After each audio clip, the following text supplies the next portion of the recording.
for Tim Stobbs, most days are pretty much the same. In his cubicle, 8 hours a day, every day. It gets tedious. You know that feeling? There's got to be more to life than this. I don't hate my job. I don't mind it at all. I like it, but I wouldn't say I love it. It's not my passions per se. So at 33, he has a plan to escape the cubicle and spend more time doing what he wants. Forget about Freedom 55. What is your plan? My plan is to hopefully pull a pin at no later than 45 and then be able to pick work rather than based on salary or anything else, based on purely on interest. Sounds great. Also sounds pretty lofty. After all, this is a guy with a mortgage, 2 kids, and a wife who really wants new kitchen floors. She fell in love with cork, right? Yeah, back when cork first came out, I just fell in love with it. I thought it was the coolest thing ever for flooring. In spite of that, he's ahead of pace, set to retire at 42. He's so committed, he's even written a book on it. At 33, he's built up a nest egg of $150,000. What do you need to retire at 45 or 42? About $750,000, I figure. So you got to get 750,000, up to 750,000 over the next 12 years. Yep. So how do you do it? How do you do it? Well, case A here is finish paying off the mortgage and then take those massive payments I've been putting on that, roll it right over into investing. No day trading here, no grow-ups in the basement, just a lot of discipline and diligence. Start with his ride. 2001 Toyota Echo, a lovely 11-year-old car that's somehow still working great. How many clicks? 150,000 approximately. Proud of it? Oh yes, complete with dents, little scrapes. He's cutting costs at home, take his power consumption. TV, no one watches it at 2 a.m. for the most part, so we turn it on a timer and turn it off. Another one is low wattage light bulbs everywhere, and also tell your kids to turn them off when they're not using them. That's cut his power bill to half the average. It's a bunch of small decisions over and over and over again across the entire house that it starts to matter. Now here's the big one. Instead of paying for childcare, his wife quit her job to open a small daycare in their house. They're not getting rich on it, but it eliminates their biggest expense besides their home. You go here, yes, that's right. While you'd think his spending is restricted by a stringent budget, not really. Some months, yeah, the food bill broke it. Even so, he's better than most at tracking his spending. It's all about finding out where the money's going and kind of being consciously aware of where you're spending your cash. Funnel the wasteful spending into savings. As for things like his wife's prized floors, those are waiting. So we came up with a deal. She gets her cork floors, but we pay down the mortgage first.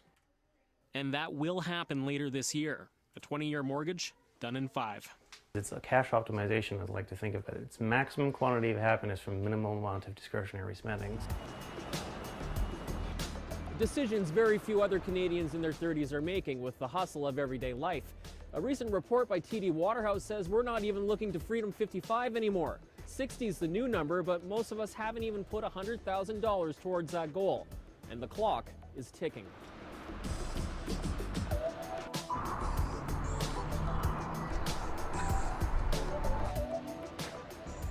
And your RSP deduction limit for 2011 is $50,000. Most 30-somethings don't really do anything about it until they're 40-somethings and start showing up at seminars like this. The leading edge of Generation X is now just 10 years away from 55. Not only don't most have adequate savings, gone are the days of relying on CPP and company pensions, if you even have one. It's more concerning, especially in the present economic environment when things are very uncertain. I don't think I'll have enough to retire at the age that I want to retire at. Is it good? Among them, Cheryl Cam. At 40, she's just getting started. By the time I'm 60, I should be done. Like a lot of people, life got in the way. A child, a divorce. The prospect of working for the rest of her life just didn't sit well. So she's figured out what it's going to take. I work about 40 hours a week, but then in the summertime, I take on a second job and my hours worked go up to about 65 every week. Working longer, spending less, cutting out most of life's small luxuries. She doesn't go out much. She clips coupons, diverting virtually all disposable income into savings. There's a definite mind shift that now, because I am conscientiously choosing what I spend my money on, I definitely go for what will satisfy me the most for the longest time. You boys have to share. But it all begs the question whether the goal is retiring at 42, 55, or 65. Is it really still possible to get out of the rat race altogether in 20 years or less?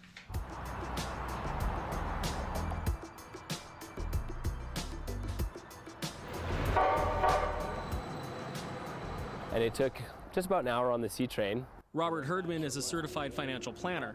Actually, make that was. He stopped taking the train to work last year. There they go. Do you want to wish them well off to work? Or, Good day. See ya, suckers. Have a good day at work. Yeah. You miss it? Not a bit. No, that ate up a lot of time in my life. Last year, he retired at age 34. At first, he slacked off. I think I napped every day. Head and shoulders, knees and toes, knees and toes. But these days, you're more likely to see him here, volunteering at his local Y. Head, shoulders, knees and toes, knees and toes. How much fun is playtime? It's almost as much fun for me as it is for them. Like Stobbs and Cam, he got aggressive, tracked where he was spending his money, cut out a lot of the frills. He also got lucky on a couple of investments along the way. It's added up to a nest egg of $700,000, which is sustaining his young family. Go on fancy vacations and have your latte every day, drive an expensive car, drive a new car every year, change your wardrobe monthly. I mean, if that's how you want to live, I'm not criticizing that choice. There's nothing wrong with that as long as you realize where it gets you. It gets you, at the end of your working life, not being able to sustain that. But every now and then, the moose got the feeling he was missing out on something. What could it be? But while he's at home, he's also making a big trade-off. Both he and Stobbs are giving up their highest earning years, locking themselves into a frugal life. My first priority is my freedom. I want to be able to do this, right? Not have to go into work every day. This isn't about money, it's about freedom. Is Yes. that the way you see it too? It's pretty much exactly how I see it in the very same regards of it's about freedom to choose what you want to do with your life and have no restriction. Hey, welcome. So some free financial advice. Stobbs rules to live by. Rule 1, forget about the big house, you don't need it, and you can keep your mortgage a lot smaller by going smaller. Rule 2, you don't need a new car every 3 years. Leasing is a waste of money, don't bother doing it. Rule 3, forget about RSP contributions if you have credit card debt. It's a waste of money, go for the savings on the credit card. It's okay to be different, and frankly, it's required if you want to retire early. And finally, if you're going to read his book, don't buy it. He wouldn't. So I'm okay with just library book sales rather than you buying a copy. If you really don't need the reference book, that's fine. I didn't write it to make money, folks. So. After all, if his plan works, there will be plenty of time to try to become a best-selling author later, when he's walked away from his cubicle for good. Cameron MacIntosh, CBC News, Regina.